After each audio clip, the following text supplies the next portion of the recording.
ఏ కుటుంబం అయితే ఈ సంవత్సరాన్ని ప్రార్థనా సంవత్సరంగా వారి జీవితాల్లో ఒక గొప్ప భాగ్యముగా దీన్ని భావించి సమయాల్ని ప్రార్థనలో అధికంగా గడపడానికి ఎవరైతే సమయాలు హెచ్చిస్తారో అట్టి వారి జీవితాల్లో ఆటోమేటిక్గా అంటుంటాం కదండి, అలానే వాటంతటికి అవే కార్యాలు జరగబోతూ ఉన్నాయనేది. డిఎల్ మూడీ అనేటువంటి దైవ సేవకుడు ఇలా అన్నాడు ప్రార్థన విషయానికి వచ్చినప్పుడు, అలస్కాలో ఉన్న బంగారం అంతా సంపాదించుకోవటం కన్నా ప్రార్థనలకు జవాబు పొందటంలోనే నేను సంతోషిస్తాను. అలస్కా అనే ప్రాంతంలో గొప్ప బంగారపు నిధులు ఉన్నాయంట.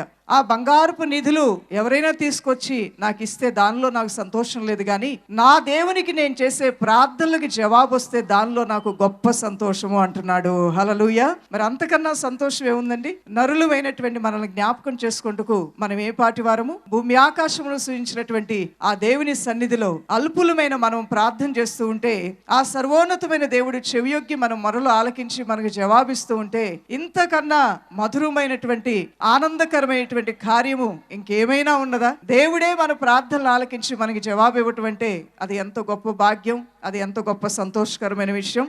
అతడు ఇంకా ఇలా అన్నాడు, రాజు ఇచ్చే కిరీటాన్ని ధరించడం కన్నా ప్రపంచాన్ని కదిలించే ప్రార్థనా శక్తిని ధరించడమే నాకు మేలై ఉన్నది. రాజుగారు ఇచ్చే కిరీటాన్ని ధరించడంలో నాకు సంతోషం లేదు, కానీ ప్రార్థనా శక్తితో నన్ను నేను ధరించుకోవటం, లేదంటే నన్ను నేను ప్రార్థనాత్మతో అలంకరించుకోవటం, అదే నాకు గొప్ప ఘనతగా భాగ్యంగా భావిస్తూ ఉన్నాను. అందువలన ఈ యొక్క నూతన సంవత్సరంలో ప్రతి ఒక్కరూ దేవుని పరిచారకులు, దైవ సేవకులు, సంఘంలో ఉన్నటువంటి పెద్దలు, దేవుని పాద సేవలు ఉన్నటువంటి సువార్తికురాండ్రు, దైవజనురాండ్రు, సంఘాలు, భక్తులు, విశ్వాసులు ప్రతి ఒక్కరూ కూడా ప్రార్థనతో నన్ను నేను అలంకరించుకుంటాను అని ఎప్పుడైతే నువ్వు ఒక తీర్మానం తీసుకుంటావో నీ ఇల్లు పలు విధములైనటువంటి మేలులతో నీ దేవుడు నింపబోతూ ఉన్నాడు.